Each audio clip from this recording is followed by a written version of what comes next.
내 앉자리에 그 씹는 내 생각하며 즐거운 찬송 부르네. 내 주 예수 오늘 받아 모든 사랑 내 몸같이 말랑금씩 위로하고 진심으로 사랑하세.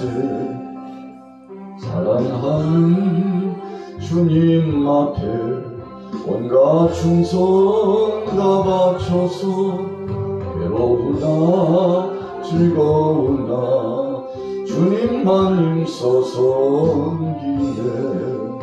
우리 주님 거룩한 손 제자들의 발을 씻어 날 섬기는 정회도를 몸소에 보이셨네. 사랑하는 주님 예수 같은 주로 섬기나니 한 피마다 한 몸이란 형제여 친구들이여 한 몸같이 친밀하고 마음으로 하나 되어 우리 주님 크신 뜻을 지성으로 준행하세. 본문의 말씀은 성경 속에서 좀 특별한 경우의 상황에 대한 말씀입니다. 자, 언제 그랬습니까? 바로 그때의 그 시제, 상황, 언제 그럴 수밖에 없었는지에 대한 의미가 나타나는데 31절에 보면 그때에 그랬습니다. 예수님의 어머니와 동생들이 와서 밖에 서서 사람을 보내가지고 예수님을 불렀습니다. 예수님을 향하여 항변하고자 왔던 거죠. 그리고는 그 상황을 모든 상황을 마무리 짓고 예수님을 모셔가고자 하는 행보도 있었습니다. 도대체 왜 그랬을까요? 그 상황이 그때 그랬다고 했습니다. 이 그때라고 하는 상황은 직전에 나타나고 있었던 마가복음 3장 20절부터 그 이후에 30절까지 말씀하고 있는 이 내용을 우리가 체크해 봐야 합니다. 도대체 어떤 일이 있었길래 예수님의 육신적인 어머니와 또 형제들과 그리고 누이들까지 예수님을 찾아 부랴부랴 와가지고 그 상황을 수습하고자 했는지 오늘 3장 20절에 보면 예수님은 식사할 겨를도 없이 복음을 전했다고 했습니다. 그런데 21절에 보면 예수의 친족들이 듣고 그를 붙들러 나오니 이는 그가 미쳤다 하느라. 자, 1차 예수님의 친족들이 예수님을 붙잡기 위해서 나왔다는 거죠. 참 황당하고 상황에 참 씁쓸한 장면이 등장합니다. 하나님 나라 확장을 위해서 구속사의 역사를 위해서 생명의 복음을 증거하고 귀신을 쫓아내고 병자를 고치고 하나님의 뜻의 역사를 나타내며 또 제자들을 불러서 세우는 아주 중요한 성업을 진행하고 있었는데 친족들이 적지 않게 걱정하고 성경 문맥대로 본다면 그를 붙들러 나왔다. 자, 왜 그랬습니까? 21절 후미에 보면 그가 미쳤다. 왜 미쳤다고 했습니까? 주위 사람들이 이처럼 충동질했던 것입니다.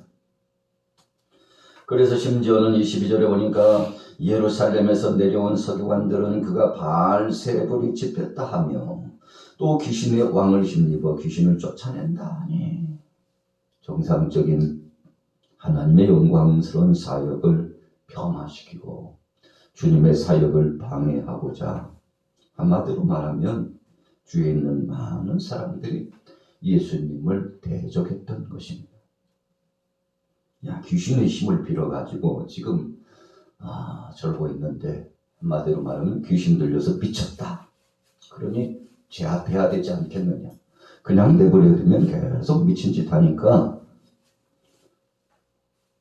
이 나사렛 목수의 아들로서 일찍이 아버지가 하나님의 부름을 받고 그리고는 상황적으로 보면 예수님께서 마치 가장 노릇을 하시는 듯한 그런 인상 짙은 상황 속에서 30살이 되실 때까지 최선을 다하셨죠. 그러나 이제 때가 되면 예수님께서 공생애를 진행한 겁니다. 하나님 나라의 말씀을 전하시고 귀한 사역을 진행하셨는데 엄청난 역사가 나타났습니다. 목수의 아들이라고 생각하기에는 그냥 집이나 좀 고치고 사물이나 만드는 목수라고 생각하기에는 이해할 수 없는 일들이 나타났어요. 그래서 친척들도 생각할 때 우리 집안에 참 이런 일을 좋은 일로 받아들여야 되나? 아니면 나가야 되나? 이렇게 생각했어요. 또 주위 사람들이 더더군다나 충동질해서 예수님을 욕보이고 더 나쁘게 평가절하시키고 있는 상황에서 적지 않게 친척들이 1차적으로 만류했던 것입니다. 양반 참아. 아마 심한 표현을 하면 저놈 잡으라고, 더 이상 저런 짓 못하게 잡으라고, 이런 상황이 지금 진행되고 있는 거 아니겠습니까? 예수의 친족들이 듣고 그를 붙들러 나오니 이는 그가 미쳤다 함이라. 미친 사람을 취급하고 미친 사람 잡으러 오는 상황 가운데 일이 진행됐어요. 주님이 참 귀한 말씀으로 전하여 주셨죠. 서기관들이 앞장서서 예수님을 공격하자 어떻게 자기 편들끼리 싸워가지고 멸망당하려고 그러겠느냐. 귀신을 쫓아낼 수 있겠느냐. 예수님이 귀신의 힘을 빌어가지고 바알세불이니까 전에도 말씀드렸습니다만 사탄의 수령, 이 마귀의 수령, 이 사탄의 힘을 빌어가지고 역사를 진행한다 했으니 결국은 사탄을 쫓아내는 격, 사탄이 그의 수와 졸개 귀신들을 쫓아내는 격이 된 것이니 예수님께서 그 말씀의 상황을 선포하시는 거죠. 사탄이 어찌 사탄을 쫓아낼 수 있겠느냐. 말도 안 되는 소리 하지 마라. 주님께서 중요한 말씀을 선포하시면서 24절에 만일 나라가 스스로 분쟁하면 그 나라가 설 수 없고 집이 스스로 분쟁하면 그 집이 설 수 없고 사탄이 자기를 거스려 일어나 분쟁하면 설 수 없고 망하는데 정말 이 일이 사탄이 하는 걸로 너희들은 보이느냐. 참 안타까운 상황이죠.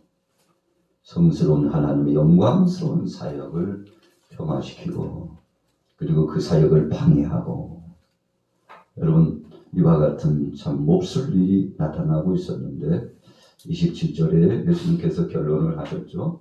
사람이 먼저 강한 자를 결박하지 않고는 그 강한 자의 집에 들어가 세간을 강탈하지 못하기 때문이다. 그래서 예수님께서 강한 자의 모습, 사탄의 머리를 깨뜨리셨잖아요. 아담 이후로 사악한 원수막의 권세 이 머리를 깨뜨리시고 사망 권세를 이기시고 그리고 영원히 지옥 갈 수밖에 없는 자들을 구원하시려고 오셨는데 그러나 주님의 역사를 믿음으로 받지 않았습니다. 인간적인 생각으로 그것을 받았습니다. 여러분 그런 것에 대한 결국 심판이 어떻게 된다고 말씀하셨나요? 28절 29절에 보니까 사람의 모든 죄와 모독하는 이런 사하심을 얻지만 성령을 모독하는 자는 영원히 사하심을 얻지 못하고 영원한 죄가 되느니라 그랬어요. 여러분 이게 무슨 말씀인가 하면 정말 신실한 믿음으로 하나님 앞에 나아가고 그리고 겸허히 자신의 죄가를 알아 회개하고 주여 내 인생이 아버지의 뜻을 알지 못하고 죄를 범하고 하나님의 영광스러움을 방해하고 모독하고 성령께서 역사하셔서 신비한 은혜의 역사로 함께하고 계시는데 그 역사하심을 방해하고 믿지 않고 불신앙으로 살아갔사오니 용서해 주옵소서.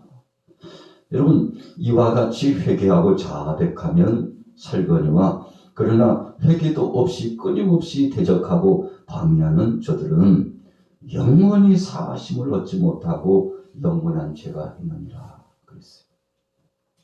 우리가 전에도 말씀드렸습니다만 이 성령을 모독하는 죄는 성령 해방죄는 용서 못 받는다 그랬죠. 왜 용서 못 받는다고 그랬습니까? 마음에 회개가 없기 때문에 그래요.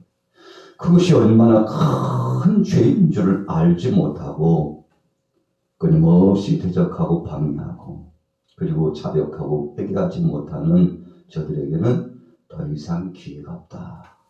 여러분, 우리가 신앙인물 가운데 가룟 유다가 결국은 회개하지 않음으로 말미암아 아주 비참하게 최후를 맞이했죠. 베드로는 회개함으로 말미암아 새로운 기회를 얻을 수 있는 은총을 경험했습니다.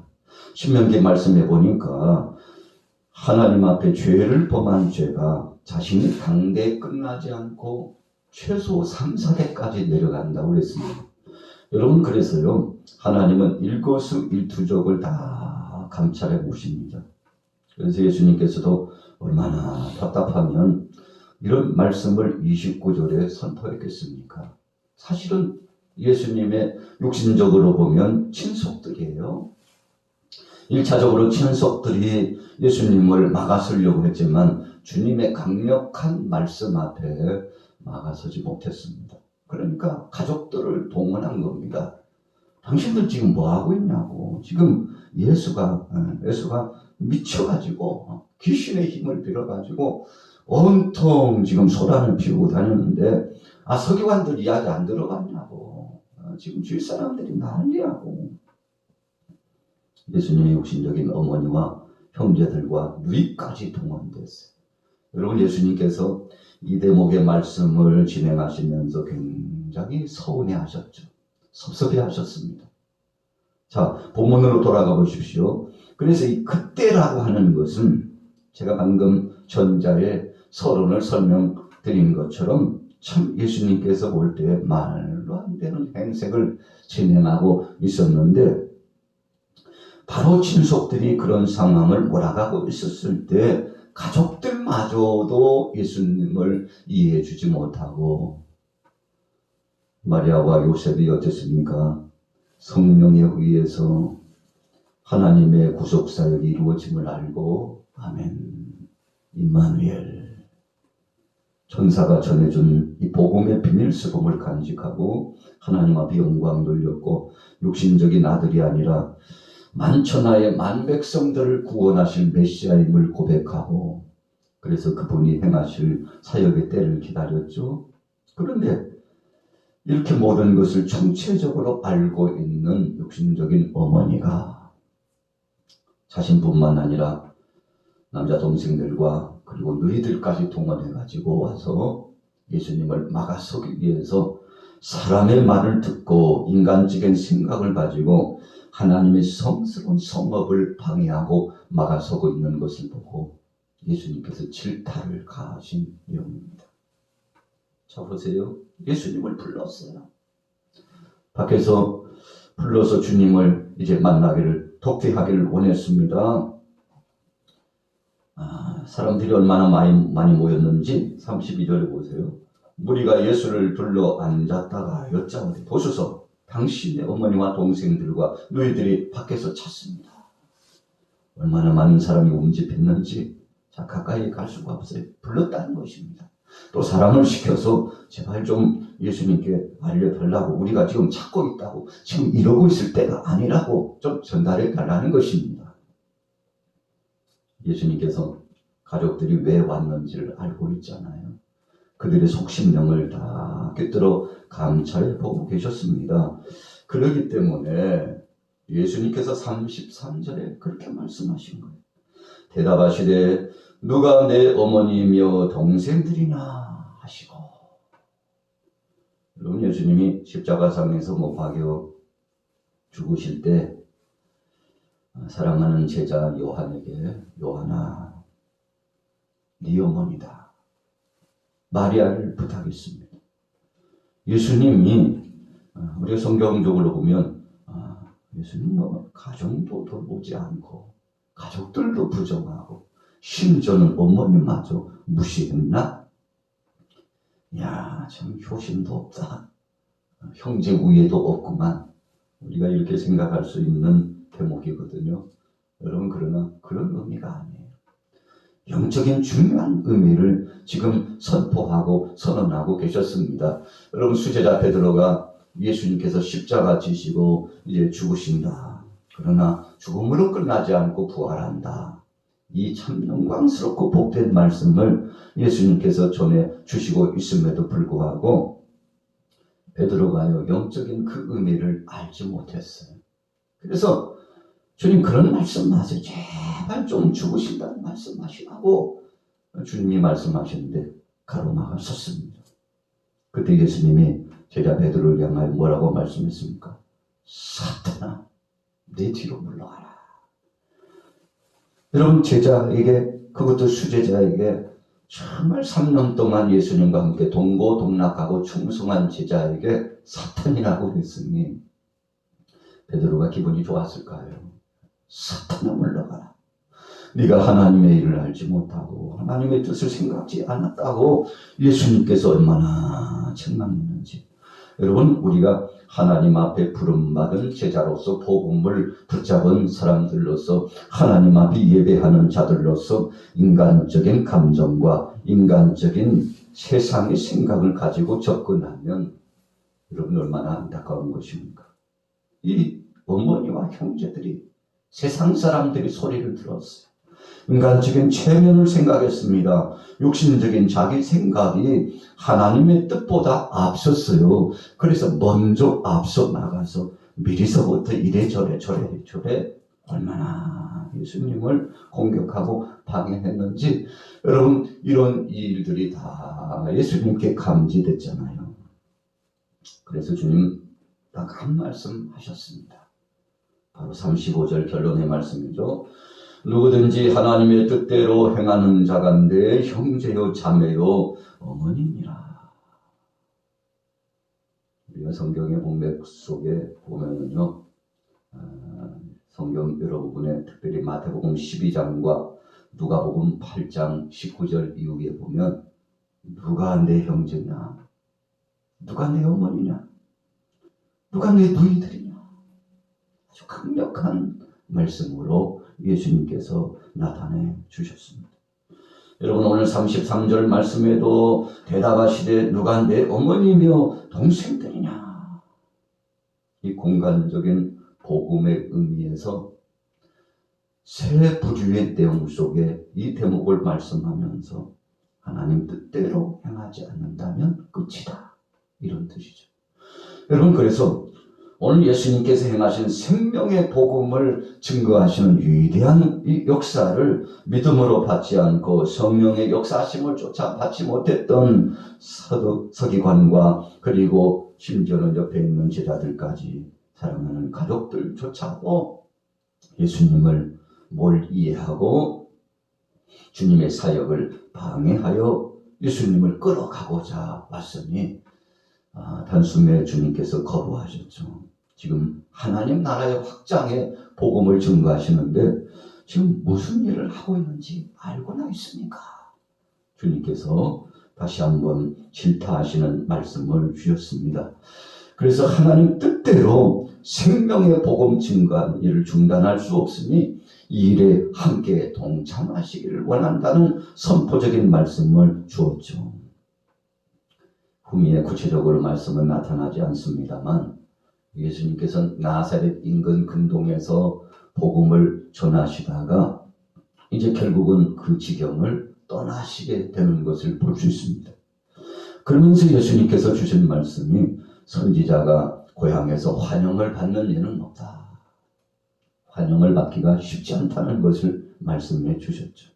예수님의 육신적인 삶의 30여 년 동안 목수의 아들로서 살아왔던 이 삶의 모든 상황을 잘 알고 있었던 친속들과 가족들이 앞서서 예수님의 사역을 방해했죠. 여러분, 그래서 하나님 앞에서 정말 당할 그 심판을 생각하고 그렇게 하는지 아니면 알고 하는지 모르고 하는지 참 안타까운 심정으로 심판을 했던 거 아니겠습니까? 오늘 우리가 본문 말씀을 통해서 하나님의 뜻대로 행하는 자, 바로 이것이 중심 주제의 핵심의 말씀입니다.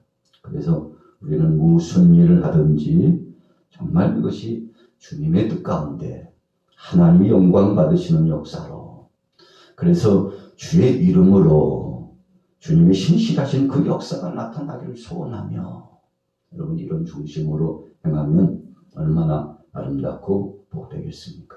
오늘 하루 동안 주님의 뜻 가운데 승리하시고 하나님의 은혜 가운데 큰 복을 누려서 신비한 은혜 가운데 승리하기를 예수님의 이름으로 축원합니다. 살아계신 하나님 아버지 은혜를 감사합니다. 하루가 지나고 또 다른 하루가 지나면서 하나님의 은혜 가운데 새로운 한 주를 허락하신 것을 감사합니다. 이제 이번 한 주간 동안 대신방을 통해서 주님 모시고 가정을 방문하여 예배하는데 성령님 함께하여 주시고 믿음으로 준비한 모든 가정들마다 신실하신 주님이 함께하여 주시옵소서. 물질의 주인이 하나님이시오, 생명의 주인이 하나님이시오, 우리 가정의 일것을 트족의 주인이 하나님이시오, 이 나라 이 민족의 주인이 하나님이심을 고백하기에 주님 앞에 영광 돌리며 하나님 앞에 중심으로 헌신하여 예배하오니 시간마다 은혜를 더하여 주시고 아버지 하나님 특별히 준비하며 주님 앞에 천부의 억지 없어 손들고 나온 모든 가정들마다 신령한 것으로 책임져 주시고 천만배 만만배 복을 더하여 주시옵소서. 아버지 하나님, 오늘 새벽에도 나와 주님 앞에 청원하고 기도하는 모든 사랑하는 권속들에게도 은혜를 더하여 주옵소서. 오늘도 하나님 큰 복을 더하시고 주의 은혜 가운데 승리케 하여 주옵소서. 예수님의 이름으로 축복하고 기도 올려사옵나이다. 아멘.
사업을 시키고